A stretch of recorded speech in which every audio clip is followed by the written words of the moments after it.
Welcome back to the Ancestral Findings podcast. Military records can add life, movement, and personal detail to family history research. A census may tell you where an ancestor lived.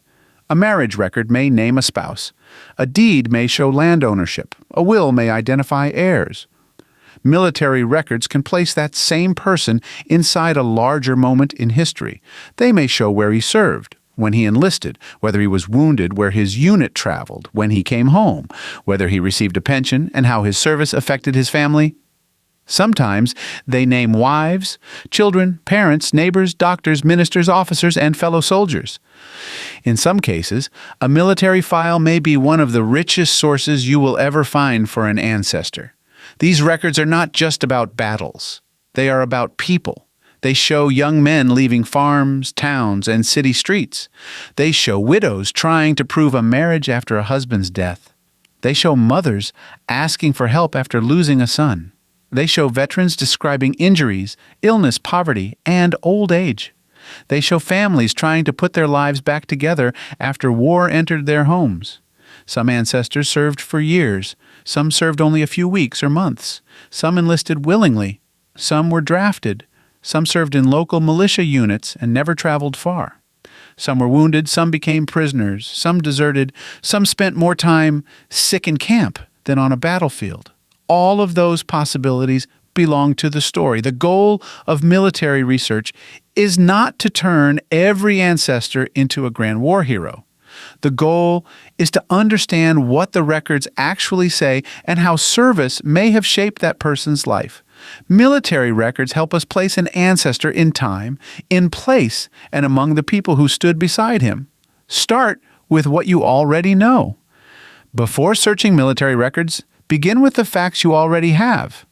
Military research can get confusing quickly because many men had the same name, served from the same state, or appeared in records with spelling variations. Write down the details you know before you begin.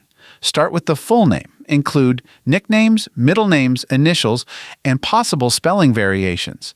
Add the birth year, or at least an estimated birth year. Include the birthplace if you know it. Then add the places where he lived before and after the war. Write down his wife's name, children's names, parents' names, death date, burial place, and any known or suspected military unit. Also include any family story about military service. Do you have a photo, medal, discharge paper, letter, uniform, or newspaper clipping in the family? Add that to your notes, too. Family stories are useful, but they should be treated as clues until records support them. A family may say an ancestor fought in the Revolutionary War when he actually served in a local militia years later. Another story may say a man fought in the Civil War when the record belongs to his father or uncle. A grave marker may name a unit, but that unit still needs to be verified with service records. Start with the story, then test it. Military research works best when you gather clues first, search carefully, and compare every record with what you already know about the family.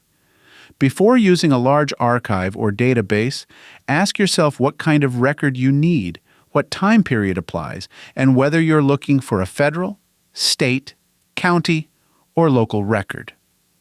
Know which war fits the ancestor. An ancestor's birth, year, and residence can help you decide which military records to search first. You do not need an exact birth date to begin. An estimated birth year can narrow the field. A man born around 1750 may have been of age during the Revolutionary War. A man born around 1790 may have been of age during the War of 1812. A man born around 1840 may have been of age during the Civil War. A man born around 1875 may appear in Spanish-American War-era records. A man born around 1895 may appear in World War I draft records. A man born around 1920 may appear in World War II records. This does not prove service, but it helps you search in the right place. Also consider where the person lived. A man living in Ohio in 1861 may have served in an Ohio regiment. A man living in Georgia at the same time may have served in a Confederate unit. A man who moved west after the war may have applied for a pension from a different state than the one where he enlisted. That is why residence before and after service can be so important. Compiled military service records. Compiled military service records are among the most useful places to begin. These files were usually created from older military records, such as muster rolls, payrolls, hospital records, and other service-related documents. Instead of one long personal file, you may find a group of cards or pages summarizing what appeared in earlier records. A compiled service record may include the soldier's name, rank, company, regiment, state of service, date and place of enlistment, age at enlistment, muster dates, and whether he was present or absent. It may also include illness, hospital notes, wounds, capture, imprisonment, desertion, discharge, or death during service. Sometimes these records are short. You may find only a few cards. Other times there may be many pages. Do not dismiss a short file. Even a few entries can help you build a timeline. If the record says your ancestor enlisted in August, appeared present in October, was marked sick in December, and was discharged in February, you now have the outline of his service. That outline can lead you to unit histories, pension records, local newspapers, and other sources. Muster rolls and what they tell you. Muster rolls can be very useful because they show whether a soldier was present with his unit at specific times. They may not give a dramatic account, but they can help you follow a person month by month. A muster roll may show that a soldier was present, absent, sick, on detached service, on leave, in the hospital, captured, missing, discharged, or deceased. This kind of record matters because it keeps you from assuming too much. If a unit fought in a battle during a certain month, but your ancestor was marked absent sick during that time, you should not say he personally fought in that battle. You can say his unit was involved, but his own record shows he was not present, or at least that the record does not place him there. That careful wording gives your research more strength. Pension files. Pension files are often the richest military records for family history. They can include personal statements, witness testimony, medical reports, evidence of marriage, death information, family Bible pages, letters, and government correspondence. A pension file may tell you when and where the veteran served, what unit he served in, whether he was wounded or disabled, where he lived after service, when he applied for benefits, and whether the claim was approved or rejected. It may also name his wife, give the date and place of marriage, list children, give a date and place of death, and include statements from neighbors or fellow soldiers. Widows' pension files can be especially valuable. A widow often had to prove that her husband served and that she was legally married to him. To do that, she might submit a marriage record, a page from a family Bible, sworn statements, or testimony from people who knew the couple. These files can solve problems that ordinary records cannot. A widow may explain that she married the veteran in one county, moved with him to another state, and had several children. A neighbor may testify that he knew the couple for 40 years. A former soldier may describe serving in the same company. A doctor may describe an injury that followed the veteran for the rest of his life. Pension files can also correct family stories. You may discover that a veteran died years later than the family believed, that a widow remarried, or that children were living in a different place than expected. If you find a pension index, do not stop there. The index is only the doorway. The full file is where the valuable information usually appears. Bounty land records. Bounty land records can also help trace military ancestors, especially in earlier American wars. Bounty land was land offered as a reward for military service. Veterans, widows, or heirs could sometimes apply for land warrants based on service.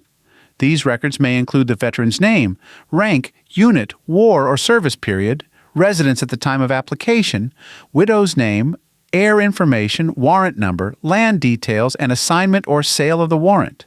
A bounty land record does not always mean the veteran moved to the land. Many veterans sold their warrants. Even then, the file can still be useful because it may give residence, service details, and family information. These records are especially helpful when studying migration. If a man served from Virginia and later appears in Ohio, Kentucky, Indiana, Illinois, or Missouri, bounty land records may help explain part of that movement. Draft records.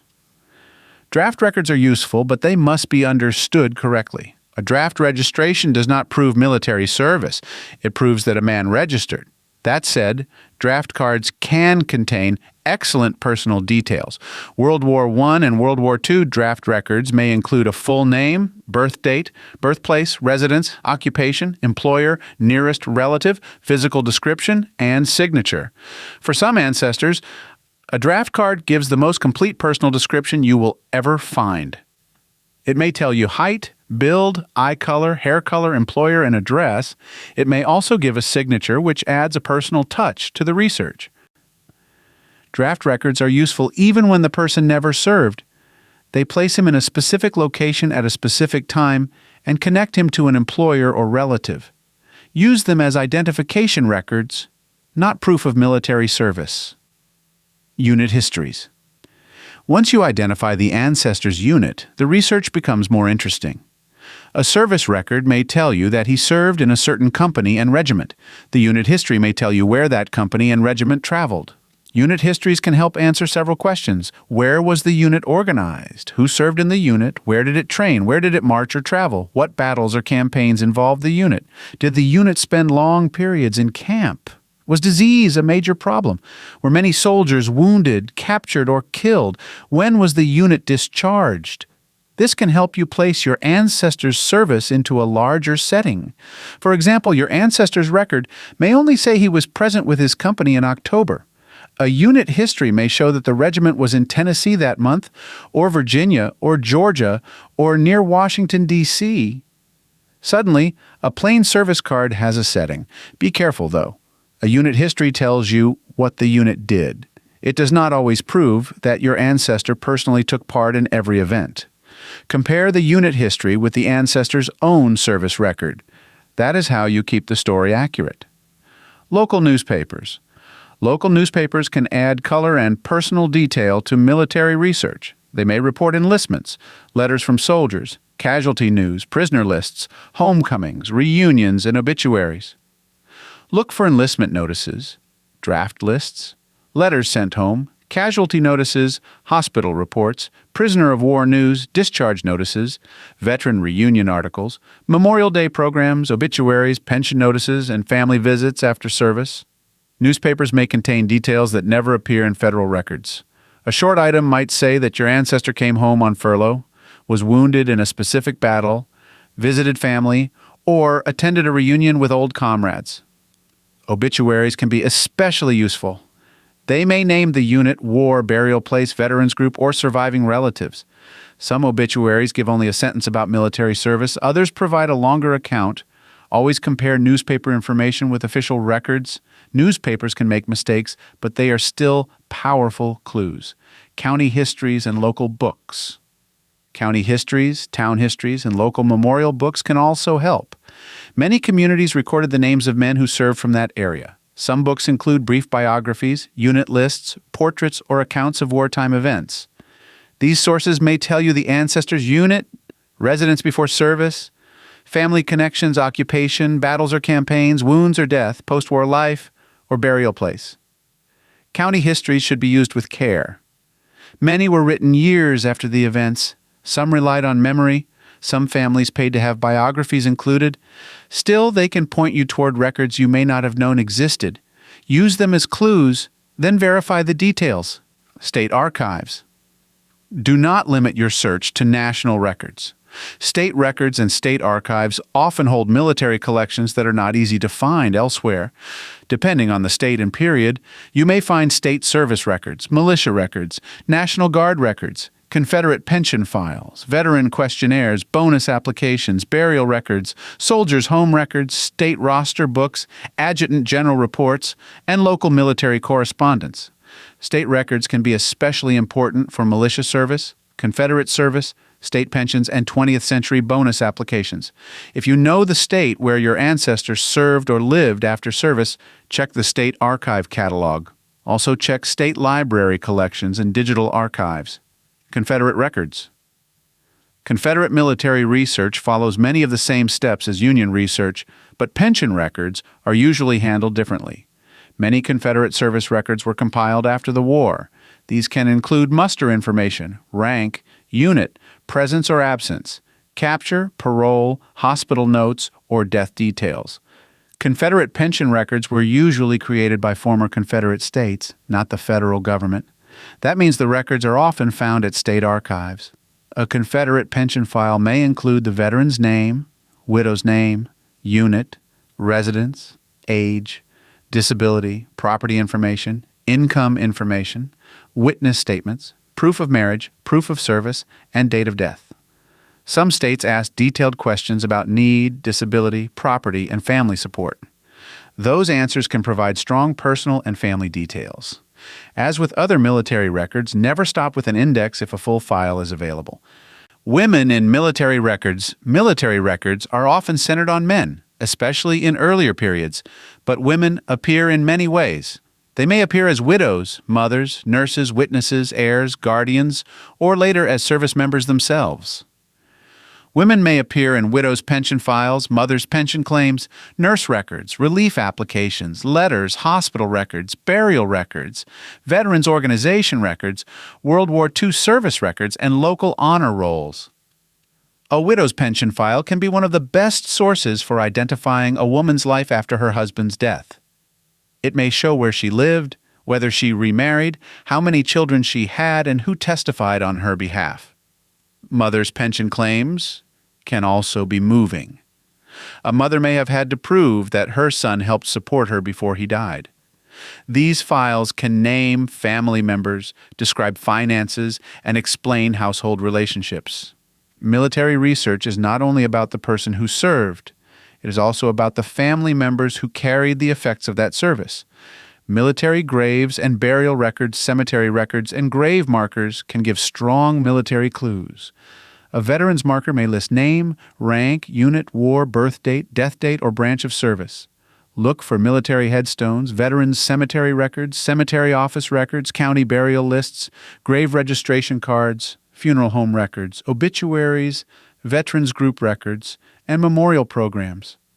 A military grave marker can help identify the correct service record, especially when a name is common. If the stone lists a company and regiment, that gives you a path to follow. Still, grave markers can contain errors. They may have been placed long after death. A family member may have supplied the information from memory. Abbreviations may be misunderstood. Use the grave marker as a clue, then confirm the service through other records. Soldiers' homes and veterans' homes. Veterans who were elderly, disabled, poor, or without family support sometimes lived in soldiers' homes or veterans' homes. These records can be valuable because they may include service details and personal information.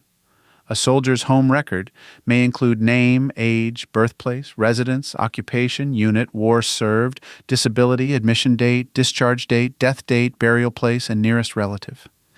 These records can be especially useful when a veteran disappears from local records late in life. If he moved into a soldier's home in another county or state, that may explain why he is missing from the place where the family expected him to be. Prisoner of war records. If an ancestor was captured, prisoner records may add another layer to the story. These records vary by war and location, but they may include capture date, place of capture, prison location, exchange, parole, release, illness, or death. Look for clues in compiled service records, prisoner registers, hospital records, parole records, exchange records, pension files, unit histories, and newspapers. Prisoner records can be difficult to read because they often describe harsh conditions, illness, and death. They can also explain later pension claims, poor health, or family hardship. If a record says your ancestor was captured, study the prison where he was held. Learning about that place can help you understand what he may have endured, while still being careful not to claim details that are not directly documented for him. Medical and hospital records. Military service often involves sickness as much as combat. In many wars, disease took a heavy toll. Camp life, poor sanitation, exposure, food shortages, and long marches all affected soldiers. Medical details may appear in service records, hospital registers, pension files, surgeon certificates, disability claims, soldiers' home records, death records, and burial records. A pension file may describe wounds, chronic illness, pain, disability, or inability to work. A doctor's statement may name the injury and explain how it affected the veteran's later life. For Civil War research, even specialized sources such as Civil War medical cards may help explain illness, wounds, hospital stays, and later pension claims. These details can help you understand the years after service.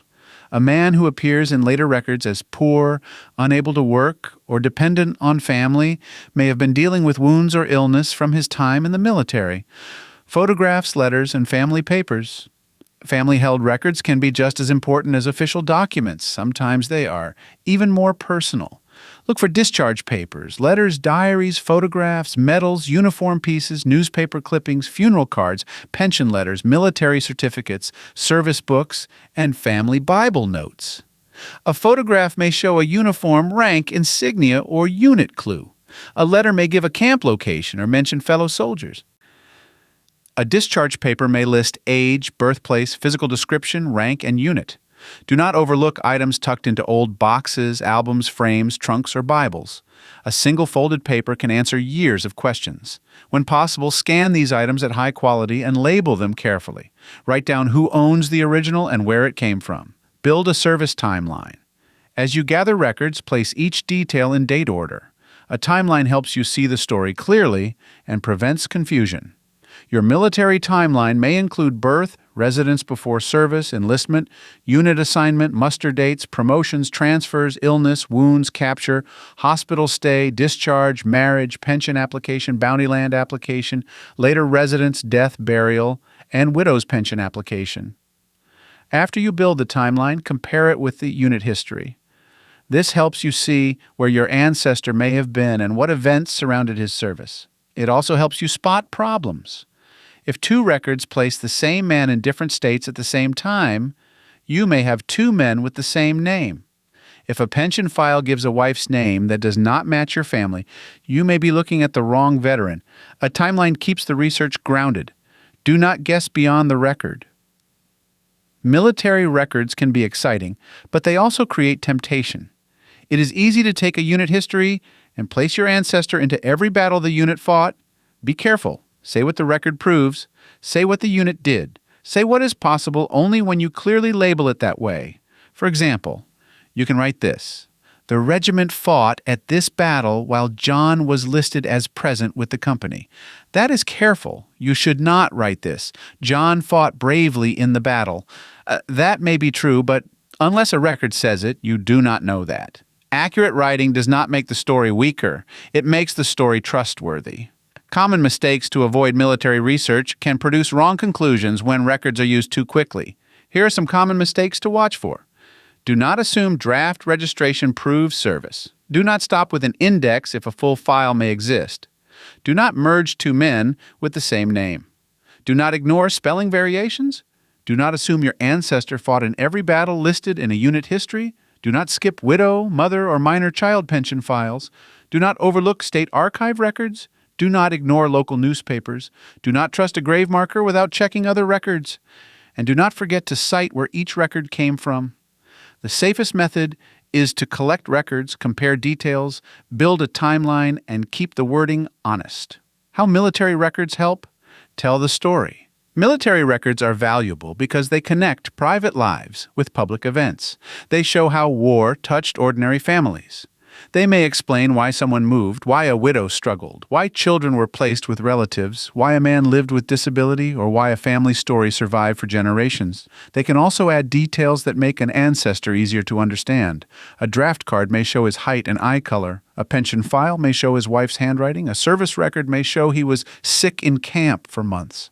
A newspaper may print a letter he sent home. A soldier's home record may show where he spent his final years. These are the details that help readers see the person. A research plan you can follow.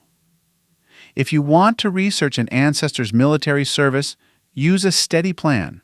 Start with the ancestor's name, birth year, residence, spouse, and death information.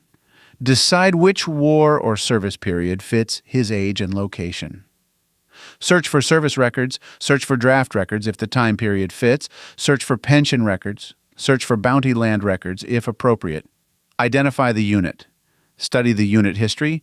Check local newspapers. Check county histories and local books. Search state archive collections. Look for burial and cemetery records. Search for soldiers' home records. Gather family photos, letters, and papers. Build a timeline, then write only what the evidence supports. This process works across many time periods. The records may change from one war to another, but the research method stays steady. A military-focused lookup page can also be a useful starting point when you need help finding a specific collection. The free military record lookups page includes several military record collections that may point you toward the next clue, bringing the ancestor back into view. Military records can open a door into an ancestor's life that other records leave closed. They can show where he went, who served beside him, what his family had to prove, and how service affected the years that followed. Sometimes the record will be brief: a few cards, a name on a roster, a draft registration, a grave marker. Other times the file will be rich: pages of testimony, a widow's statement, a doctor's report, a Bible page, a list of children, a description of wounds, a place of residence that explains a move no one in the family could explain before.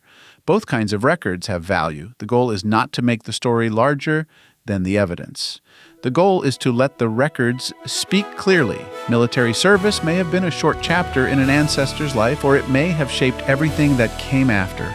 Either way, those records deserve careful attention. Behind every regiment, pension file, draft card, and grave marker was a real person with a family, a home, and a story worth tracing. If you've got a hard-to-find ancestor you're stuck on, I'd love to hear about it. Just head over to ancestralfindings.com and click on Contact to send me a message. While you're there, take advantage of our free weekly genealogy lookups. Explore thousands of articles and enjoy hundreds of podcast episodes. We've been helping family history researchers since 1995. And if you're looking for even more, check out our Genealogy Gold Q&A series over on Patreon. Thanks for listening, and as always, happy searching.